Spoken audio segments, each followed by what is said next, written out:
Hello again and welcome back to my channel. I'm in the kitchen because somebody suggested the other day in the comments that I should talk about my favourite cookery books, because I was talking about making onion soup the other day and I can't remember where the onion soup recipe came from.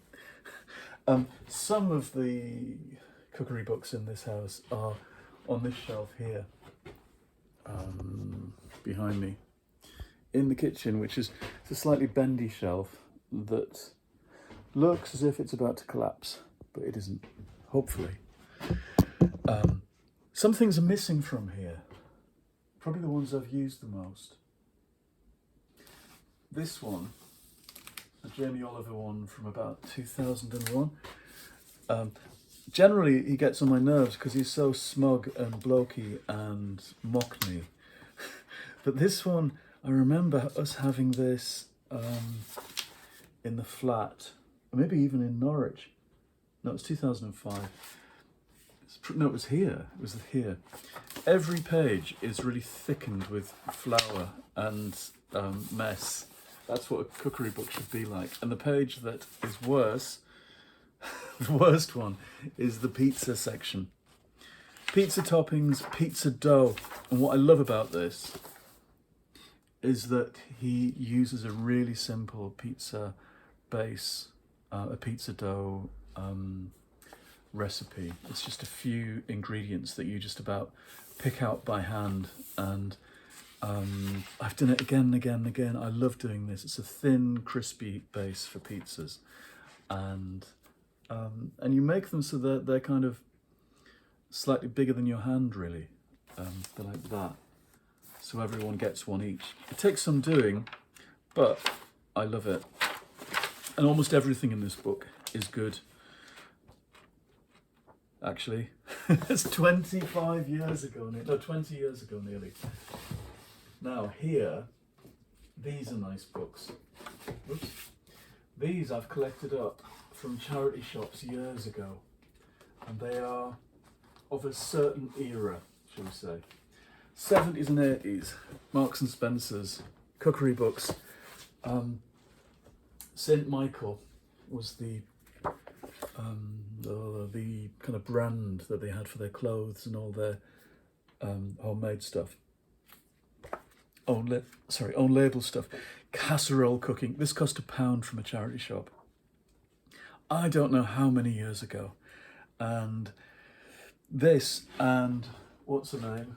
Delia taught me to make casseroles and stews back in probably the late 90s, when we first had a cooker with a hob in our house in Norwich. And the first autumns and winter then in that house, I learned to cook all this stuff properly. Jeremy could do it before me. He used to make a really great lamb stew, but then casseroles became the thing. And so these slightly very dated 70s books became useful. The Busy Cook's Book. I think these are all 10-minute recipes. Oh yeah, no, each chapter is different lengths of time. 60 minutes, 45 minutes. That's such a good way of organising it. Italian cooking. The thing about these 70s ones, and my favourite hardback, oh, it's this. International, whoops.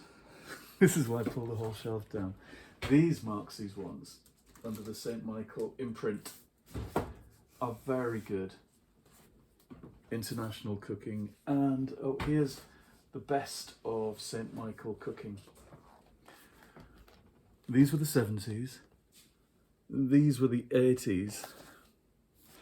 And then in the early 2000s, you got these a bit more kind of sophisticated looking, I guess, to our eyes, maybe.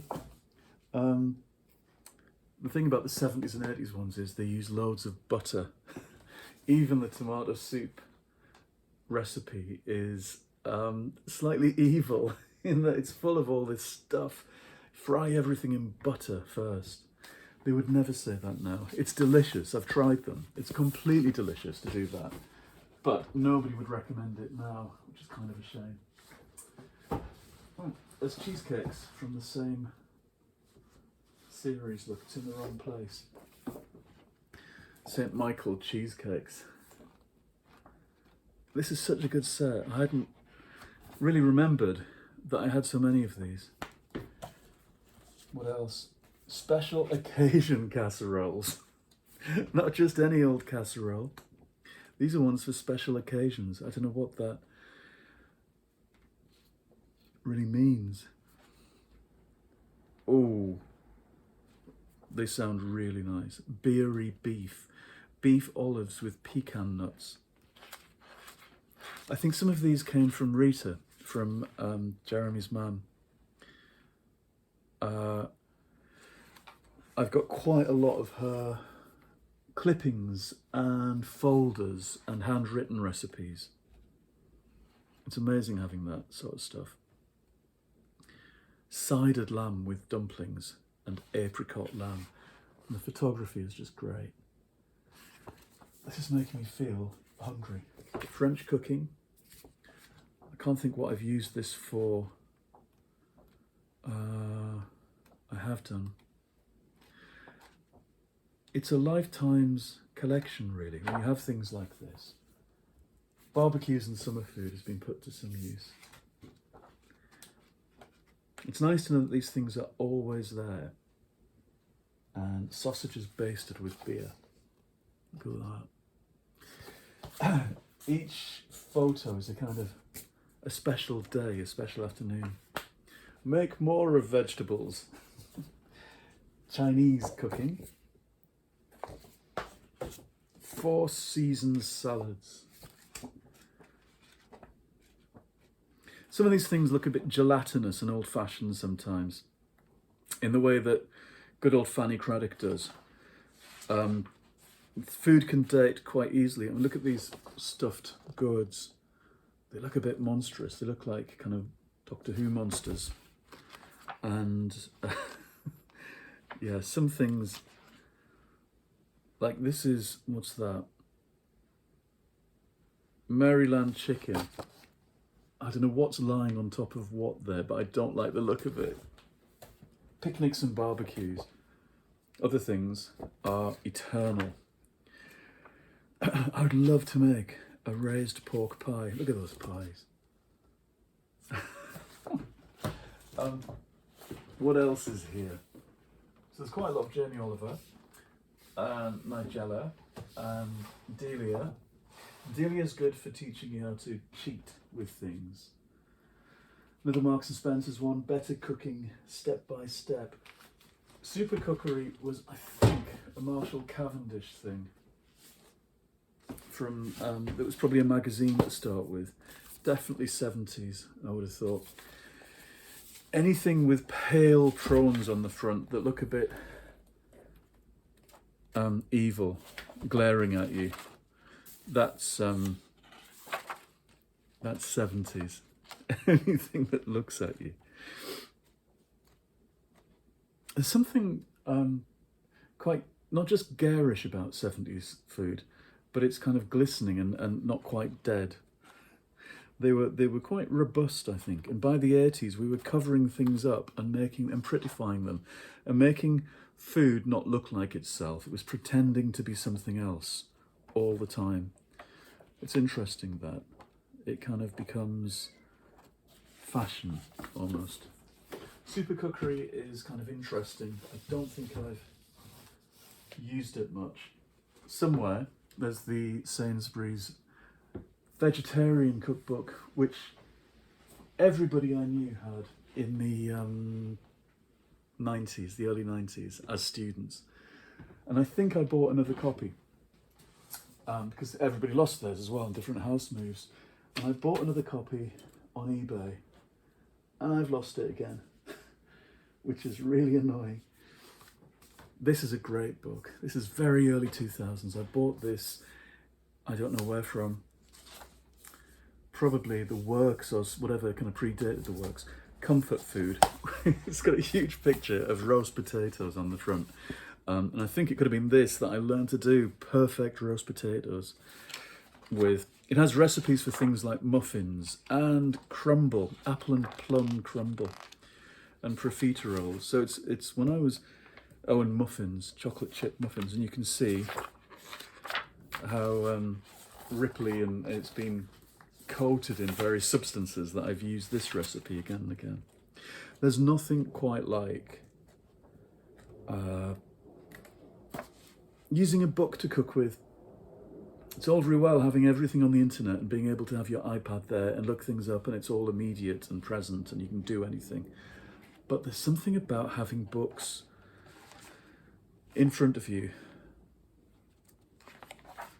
that's just better, I think. You can leave notes on it. You can see years later that there's stuff down the crease in the middle that falls out, chocolate chips and crumbs and things. It's a life you've eaten through, books you've eaten through. Yes, and this recipe for croque monsieur has had some jip over the years as well. What else? Mrs. Beaton there, Jeremy got a lovely reissue. I hope you can hear me when I've got my back turned, of Mrs. Beaton's How to Cook, and he did perfect I've never seen pancakes so perfectly, but he destroyed the kitchen in the process. He used every utensil, and there was milk and flour and batter and eggs up the walls, and there was two little perfect pancakes by the end of it. That was a few years ago. It was very, very funny. There's a whole lot of magazines here as well. These are things that I think, yes, Jeremy's mum, Rita, collected up. They're all bits from Sunday supplements that she's cut out and kept. And typed pages. It's magic, really. Magic to have stuff like that. It's a book about wiring. I don't think that's quite the same. There's things that are beautifully dated, like there's one about microwave cooking, and which is very early 1980s, and Cinzano cocktails.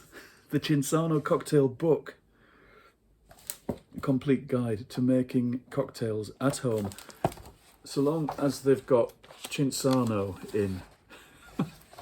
Which sounds as if it should be a bit limiting, but it's clearly there's a whole book in it. There's a bottle of Cinzano there. You use Cinzano in making, is it Aperol Spritz? That's what we've got. Got that. I wonder if that's in here and what it would come under. There's a section for non-alcoholic cocktails. That's quite good.